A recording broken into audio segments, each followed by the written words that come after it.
Pernah kebayang nggak sih ketika seorang pemimpin muslim meninggal dunia, reaksi di dunia Islam itu bisa terbelah jadi dua kubu yang ekstrem banget. Di satu sisi, ada duka yang mendalam. Tapi di sisi lain, justru ada sorak-sorai gembira. Nah, kok bisa sampai begini?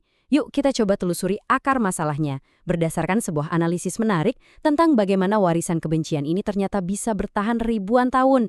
Nah, disinilah kita bisa lihat jurangnya dengan sangat jelas. Di satu kubu, ada duka yang tulus, terutama dari komunitas Ahlus Sunnah wal Jamaah. Tapi, penulis artikel yang kita bedah kali ini menyoroti sebuah fenomena yang jujur aja cukup mengejutkan. Ada perayaan terbuka dari kelompok yang ia sebut sebagai Salafi Wahabi. Sebuah kontras yang bukan cuma bikin bingung, tapi juga bikin miris. Jadi, pertanyaannya, kenapa bisa sampai segitunya? Menurut sumber yang kita bahas, jawabannya itu bukan sekadar beda pandangan politik loh.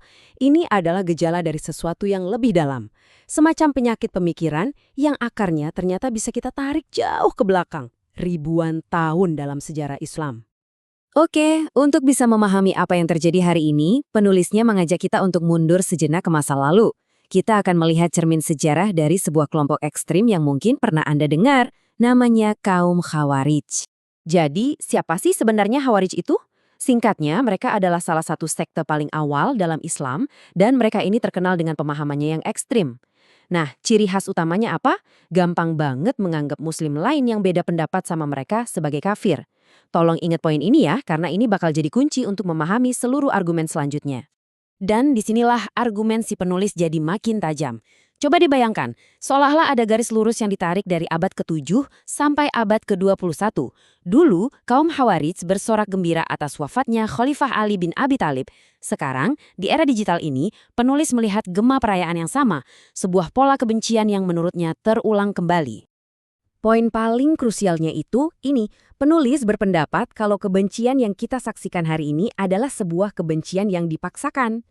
Logikanya, ada jarak waktu 16 abad, ya kan? Nggak ada konflik sejarah langsung. Tapi, entah bagaimana, kebencian ini seolah didoktrinkan secara sistematis, diwariskan turun-temurun, sampai rasanya udah kayak dendam pribadi yang nggak ada habisnya.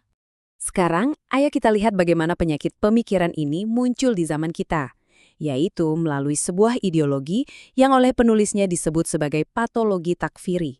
Di sini kita bisa lihat ada dua warisan yang sangat kontras. Di satu sisi ada kehormatan menjadi seorang syahid di jalan kebaikan. Tapi di sisi lain ada yang disebut penulis sebagai syahwat mengkafirkan, sebuah hasrat atau nafsu yang merusak untuk terus-menerus mencela, menyesatkan, bahkan mengeluarkan sesama muslim dari agamanya. Dua jalan yang jelas-jelas gak akan pernah ketemu. Oke, jadi apa itu takfir? Sederhananya, ini adalah tindakan menuduh seorang muslim sebagai kafir atau murtad. Penting untuk dicatat, ini bukan cuma sekedar perbedaan pendapat biasa ya. Ini adalah sebuah tuduhan yang sangat-sangat berat, yang dalam sejarahnya bisa berakibat pemucilan sosial, bahkan sampai ancaman kekerasan. Dan menurut penulis, praktik takfiri ini sasarannya bisa siapa aja. Daftar hitam mereka itu, seperti yang bisa kita lihat di sini, panjang banget. Mulai dari organisasi Islam terbesar di Indonesia seperti NU dan Muhammadiyah sampai Jamaah Tabligh. Intinya, siapapun yang nggak sejalan sama pandangan mereka, wah bisa dengan mudahnya dicap sesat.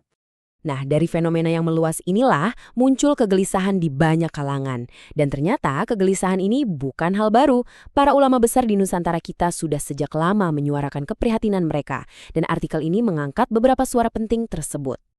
Salah satunya datang dari almarhum Kiai Haji Hashim Muzadi, seorang tokoh NU yang sangat dihormati. Dengan gaya humornya yang khas tapi tajam, beliau menyindir. Jika Muhammadiyah datang ke masjid NU, yang hilang hanya beduk dan kunut. Tapi jika Salafi yang datang, masjidnya ikut hilang. Wah, ini sindian telak soal pendekatan dakwah yang eksklusif dan memecah belah, bukan yang merangkul. Gusmus juga memberikan perbandingan yang lebih menusuk lagi. Beliau mengingatkan kita pada misi dakwah Wali Songo dulu, yang tujuannya itu merangkul, mengislamkan yang belum beriman. Ini kontras banget sama fenomena beberapa ustadz masa kini yang justru, menurut beliau, sibuknya malah mengkafirkan sesama umat Islam. Bahkan, peringatan soal fenomena seperti ini tuh udah ada sejak zaman Nabi. Penulis mengutip sebuah hadis tentang sekelompok orang yang ibadahnya kelihatan luar biasa hebat, tapi bacaan Al-Quran mereka nggak sampai ke hati, cuma di tenggorokan. Dikatakan, mereka ini melesat keluar dari Islam secepat anak panah yang lepas dari busurnya. Sebuah gambaran yang sangat kuat dan rasanya masih sangat relevan sampai hari ini. Lalu, apa dong penawarnya? Setelah kita bedah akar masalahnya, penulis menawarkan sebuah jalan keluar, yaitu kembali ke jalan tengah dan menghidupkan kembali sesuatu yang mungkin sudah mulai hilang, yaitu empati dalam beragama. Disinilah letak kuncinya, sebuah pembedaan yang sangat penting. Islam itu mengajarkan kita untuk membenci perbuatan yang salah, bukan membenci orangnya. Jadi, kita bisa menolak sebuah tindakan tanpa harus merendahkan dan menghancurkan martabat manusianya. Inilah inti dari ajaran agama yang penuh kasih sayang. Dan ini mungkin adalah puncak dari argumen penulis. Ketika kita sudah sampai pada titik di mana kita bisa merayakan kematian sesama Muslim, itu adalah tanda paling jelas bahwa empati telah hilang. Agama, yang seharusnya menjadi sumber kasih sayang, justru telah berubah menjadi sebuah ideologi kebencian yang kering dan berbahaya. Inilah alasan mengapa moderasi beragama atau wasatiyah menjadi begitu penting. Ini bukan sekedar slogan ya, tapi ini adalah sebuah perisai aktif. Sebuah pilihan sadar untuk menjaga agar ajaran Islam tetap menjadi sumber empati, bukan kebencian yang memecah belah. Ini adalah cara kita merawat akal sehat dan juga hati nurani kita.